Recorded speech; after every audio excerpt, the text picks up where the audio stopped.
Hi there, Loren Crawford. I'd like to speak with you today about positivity or moving towards positivity. If you're a person who finds yourself stuck in a mindset that's negative, critical, and judgmental, you know how weighing that can be, how heavy those energies can be. What we spoke about last week was about opportunities to make some change, right? And this is in that same sense.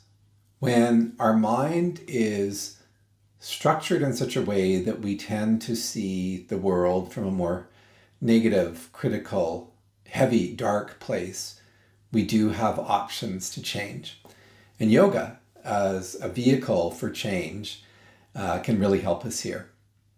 The journey is one of first acknowledging where you're at, and second, deciding that you want to affect some positive change.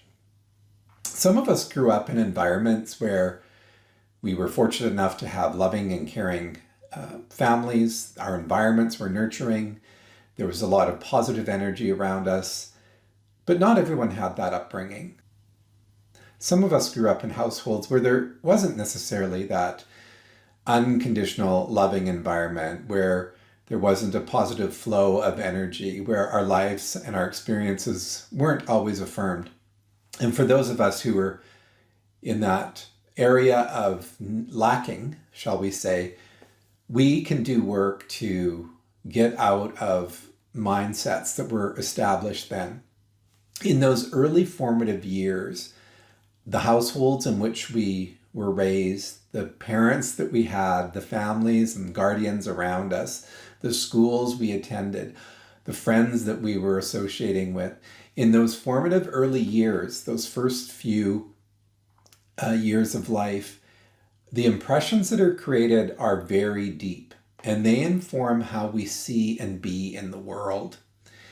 And so if we were lacking in that nurturing, loving, unconditional, positive kind of environment, chances are we do experience a fair amount of self-criticism, self-loathing, even at times, self-doubt.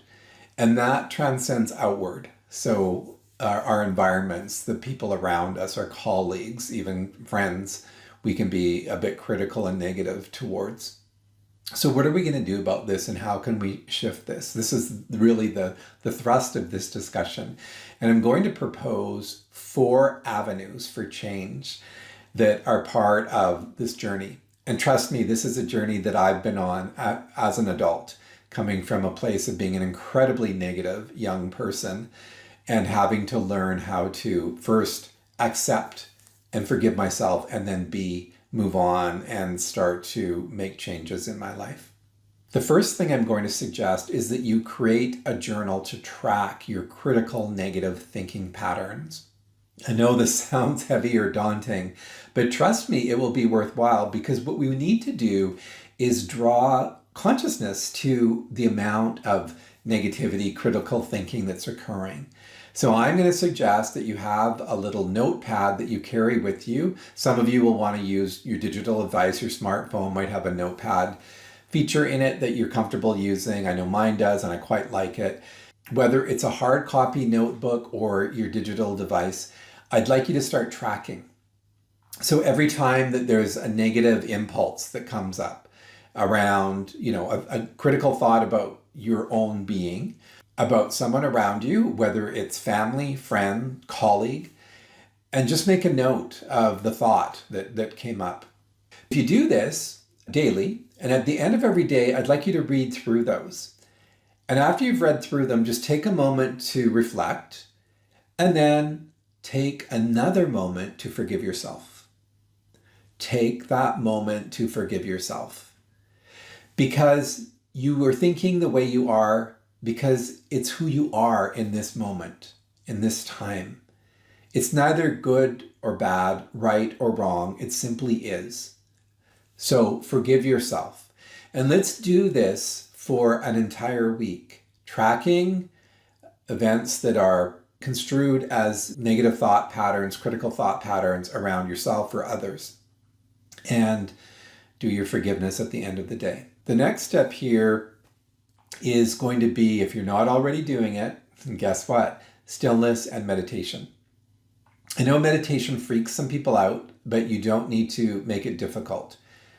I'd like you to schedule 3 to 5 minutes. If you're already meditating, lengthen it for sure, but schedule 3 to 5 minutes early in the day. So perhaps once you get out of bed, you go clean your mouth, you ideally, sip some warm water, eliminate your bowels, maybe do a little bit of movement on your yoga mat or a little bit of stretching of your body. And then sit in stillness after maybe a little bit of breath work, just consciously breathing for 3 or 4 minutes. And then close your eyes and bring your awareness to the flow of the breath out your nostrils. As you inhale, chant the sound so, and as you exhale, chant the sound hum. You're doing this internally, it's silent. So a silent so on the inhale, a silent hum on the exhale. And you do that for 3 to 5 minutes. And the vibration of these 2 syllables is incredibly powerful and incredibly healing, the so hum mantra. I am is what it translates to. So work with that and begin to really get established in stillness, right? And if you want to do it more than once a day, you're more than welcome to. If doing it later in the day works as well, maybe, before going to bed, excellent. So we do a week-long tracking of our thought processes that are negative, critical, etc., and then we start to work with mantra. These last 3 items you can do at the same time. So starting in week 2. The third thing I'd like you to do is to start engaging in acts of kindness, radical acts of kindness. So, and this may be uncomfortable for you. This may be new for you. What do radical acts of kindness look like? Well, saying something kind to someone, a stranger, smiling at a stranger walking down the street, acknowledging something that someone's done that warrants acknowledgement. That could be someone who's serving you in a store, for example, or someone who's helped you in some way. Again, giving a positive feedback to someone on their attire, what they're wearing. It's a simple thing to do. Smiling, at a child and acknowledging them. Acknowledging a person who's walking their pet. Making acts of kindness and helping someone who may need a hand, sharing what you have with others. So that might mean sharing some of your money with someone who's in the street and asking for some. Look at kindness, radical acts of kindness. And this can put you out of your comfort zone. I know it does for me. But when you do it, it shifts your energy considerably. You want to be genuine about it. You don't want to be phony. So radical acts of kindness, start now. Start those and you'll be amazed at how it shifts your energy and the dynamic around those whom you're interacting with. And you can come up with your own ideas of acts of kindness for sure. The fourth and final thing I'm going to encourage you to do is to create your gratitude practice. Now, some of you may already be doing this. Sometimes we start and it fails. A gratitude practice could be a journaling activity where you write down what you're grateful for in your journal at the end of the day, for example, before you're going to bed. I personally just like to do the reflection part of it. I don't necessarily write it out in a journal. So before going to sleep, get settled in and then just take a moment. And a nice thing to do is actually before you identify the gratitude for the day, is to take a moment and really get established in a sense of gratitude for everything that's brought you to this point in time in your life. So it's kind of like you're creating a field, this energy field of gratitude. So you're grateful for everything that's brought you to this point in time. You're here, you're alive, you're grateful for that, right? And once you've sort of established that energy, then take at least three items from your day that you're grateful for. And we don't want to do this by rote. So it doesn't work if you just say, I'm grateful for my kids, I'm grateful for my health, I'm grateful for my home. It has to be unique. This is the trick to gratitude. So something you're grateful for.